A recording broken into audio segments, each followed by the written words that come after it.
Alright, so magandang gabi po sa bawat isa sa atin. Magkakaroon po muli tayo ng ating daily words of encouragement tonight. And kararating po namin galing sa necrological service. Opo, at ngayon ay pagdating po namin ay agad po tayong magla-live upang sa ganon makaabot ang words of encouragement from the Word of God bago po tayo matulog.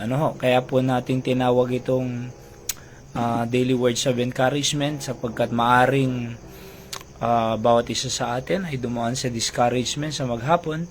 Kahit papaano po ay makarinig po tayo ng encouragement mula sa salita ng Diyos at maging masarap, maayos ang pagtulog po natin. Okay? Dito po sa 1 Peter chapter 2 verses 1 to 4. Tayo muna po ay manalangin.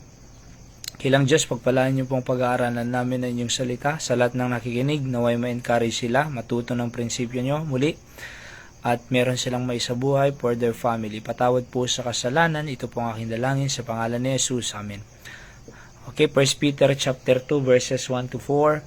Bible says, "Wherefore laying aside all malice and all guile, and hypocrisies and envies, and all evil speaking, as a newborn babes, desire the sincere milk of the word, that ye may grow thereby. If so be ye have tasted that the Lord is gracious, to whom coming as unto a living stone, disallowed indeed of men, but chosen of God, and precious." So, ang key verse po natin dito, itong verse number 2, nasabi dito, as a newborn babes, desire the sincere milk of the word, that ye may grow thereby. Opo, at bilang isang bagong silang sa pamilya ng Diyos, ay dapat meron tayong desire or pagnanais ng sincere milk, the Word of God, para tayong mag-grow, sabi niya dito, that you may grow thereby. Katulad din po yan ng isang bagong silang na sanggol. Pag naisilang po siya sa sinapupunan ng kanyang nanay, talagang maghahanap po yan ng gatas. Opo, ng kanyang ina. Alright? Para saan yung gatas? Para siya ay mabuhay. Para siya ay mag-grow. Oo. Kung hindi po siya magagatas, mamamatay po siya. Kaya nga it is a natural thing sa buhay ng totoo, anak ng Diyos na naisilang sa kanyang pamilya, na mag-desire ng sincere milk. 'Di ba? Katulad ng isang sanggol, normal, natural na magagatas siya ng kanyang nanay. Kaya nga po siya sa atin natin baka sasabihin mong anak ka ng Diyos, sa langit ka pupunta, nag-e-expect ka doon, wala ka namang ka-desire sa salita ng Diyos, ng gatas ng Bible. Sasabihin mo, anak ka ng Diyos, bagong silang ka sa pamilya ng Diyos. Wala ka namang kanais-nais na kumain ng gatas ng salita ng Diyos. Paano mo masasabing anak ka, bagong silang, kung wala kang pagnanais makinig ng salita ng Diyos, kung dating kagaya pa rin? Siyahatin po natin, baka hindi ka tunay na naging anak ng Diyos. At pag nangyari po yan ang pinaka-worst na mangyari sa buhay natin, At kung hindi ka tunay na anak ng Diyos, sa impyerno ka pupunta. Nag-i-expect tayo na sa langit pupunta, yung pala sa impyerno ka pupunta. Nakakalungkot po yan Kasi ang tunay na anak ng Diyos, ang tunay na tumanggap sa Panginoon bilang sariling tagapagligtas, naging anak ng Diyos, bagong silang sanggol sa pamilya ng Diyos, meron dapat yan natural sa kanyang puso't isipan na kumain or uminom ng gatas ng salita ng Diyos. Di ba? Normal po yan. Kasi kung sasabihin mong anak ka ng Diyos, sa langit ka, pero wala kang pagnanais ng gatas ng salita ng Diyos, wala kang pagnanais na makinig ng salita ng Diyos, wala kang pagnanais magsimba upang makinig ng salita ng Diyos, hindi ka tunay na anak. Baka hindi ka tunay na anak. So, you expect langit ka, yung pala impyerno. Kaya dapat makita natin, sapagkat ang tunay na naisilang, katulad ng sabi sa verse 2, meron siyang desire ng sincere milk of the word para lumaki siya, para mabuhay siya. 'Di ba? Para po siya ay mabuhay, parang sanggol, 'di ba? magdi-desire ng gatas ng kanyang nanay para mabuhay. Ganon din naman ang tunay na sumampalataya at tumanggap sa Panginoon, meron siyang desire ng sincere milk para mabuhay siya sa kalooban ng Diyos. Alright? At tingnan niyo po dito sa verse 1. Lay aside, wherefore lay aside all malice, sabi niya. Dapat wala na yung mga malis. Kung dati hindi tayo Kristiyano, hindi tayo anak ng Diyos, panay malis eh. Oo, kung ano-anong pinapanood, kung ano-anong ginagawa, kung ano-anong kasalanang ginagawa, dapat wala na yan. See? And all guile. Ano yung guile? Kadumihan ng mga masasama. And hypocrisies. Ano yung hypocrisies? Yung mga hipokrito, di ba? O nagpapanggap. Pagkaharap, okay. Pagka tumalikod, iba ang sinasabi sa iyo. Ano pa? Envies, sabi dito. Lay aside envies. Ano yung envies? Ano yan? Yung envy ay naiinggit.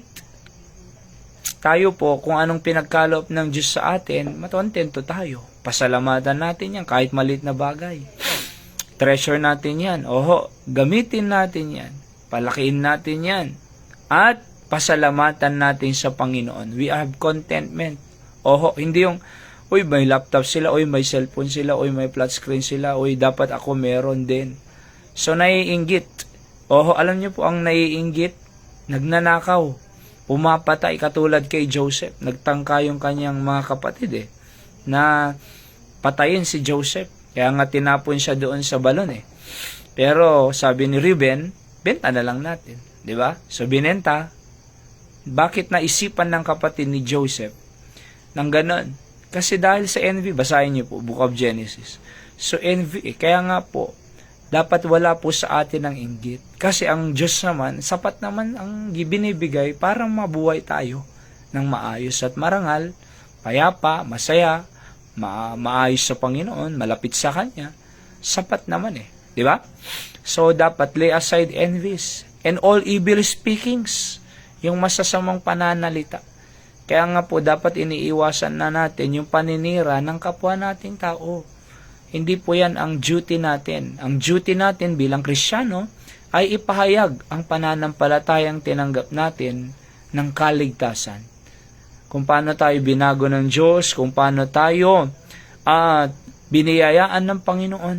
Oho, so dapat yan ang ipamahagi natin na sinasabi. Totoo ang Diyos, mahal ka ng Diyos, may biyaya ang Diyos, mapagpatawan ng Diyos, ang Diyos may God of second chances, He is omnipotent, omnipresent, omnipowerful, omniscient God.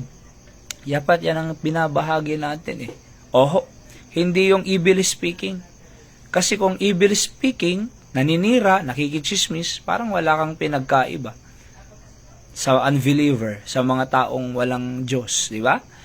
So, ang sabi dito, lay aside ang mga bagay na ito because anak ka na Alright? So, kung anak ka ng Diyos, mabuhay ka doon sa pamilya ng Diyos. May kasabihan like father like son, like mother like daughter. Kung anak ka ng Diyos, dapat katulad din tayo ng Panginoon. Unti-unti. Of course, hindi tayo magiging perfecto, pero sabi ng Biblia, be holy, sabi ng Panginoon, for I am holy. So, sinisikap po natin by the grace of the Lord na matransfer po tayo, ma-renew yung mind natin, ang mga prinsipyo ng salita ng Diyos, upang makapamuhay, conform in the image of God. Parang maging kagaya tayo ng Panginoon.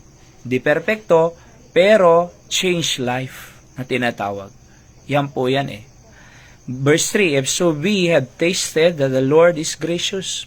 Kung natikman mo, oo, ng Diyos ay gracious, sabi ng Biblia. And it's true. The Lord is gracious. Because of His grace, we are saved. Because of His grace, we have eternal life. Because of His grace, napatawad po tayo. Because of His grace, and biniyayaan tayo ng buhay na walang hanggan, sa langit tayo pupunta. See? So, the Lord is gracious. Natikman po natin yan. Oho, kaya nga po, bawat grace ng Panginoon na binibigay sa atin, minubuhay tayo, pinapakain tayo, iniingatan tayo, hindi tayo nadidisgrasya. Kung ano-ano pa, God is gracious. Therefore, it is enough reason to be faithful serving God. To be faithful on the ministry entrusted to us. To be stay in the service of the King. See? So kaya alam niyo po, pinakamaganda po sa atin, meron tayong desire ng salita ng Diyos. Kung tunay kang anak ng Diyos, sabi mo, anak ako ng Diyos, tinanggap ko na si Kristo bilang tagapagligtas, then, dapat may makikita. Para mabuhay tayo sa kalooban ng Panginoon, dun tayo, oo, sa Kanyang kalooban. See? So, kung hindi ka patunay na tumanggap sa Panginoon bilang sariling tagapagligtas, baka hindi ka pa anak, sa impyerno ka pupunta. Sabi ng Bible, if you will be born again, you must be born again to enter the kingdom of God. Kung hindi ka maipapanganak sa pamilya ng Diyos, hindi ka anak. 'Di ba? Kung hindi ka anak, hindi ka uwi ng langit. Kasi ang uwi ng langit, yung anak. Parang tayo Saan tayo uwi? Bahay. Hindi kapit bahay. Ganon din tayo sa langit kung tinanggap mo si Kristo na iyong sariling tagapagligtas. Because of that, dapat meron tayong desire na lumaki. Parang isang sanggol. Okay? Tayo manalangin. Kilang Diyos, salamat po sa inyong salita. Pagpalain niyo po muli sa aming buhay. At patuloy na kami po ay lumago sa pananampalataya sa inyo. Kung meron man nakikinig na hindi patiyak sa langit, di pa anak ng Diyos, naway magsisi siya ng kanyang kasalanan, baguhin ang kanyang kaisipan, sampalataya ng si Kristong siyang tagapagligtas lamang, tanggapin siya bilang sariling tagapagligtas. Upang magkamit ng buhay na walang hanggan, at patungo sa langit upang maging anak ng Diyos. Salamat po sa inyong biyat pagpapala sa amin that we taste your graciousness to us, O God. Thank you. All these things we pray in Jesus' name.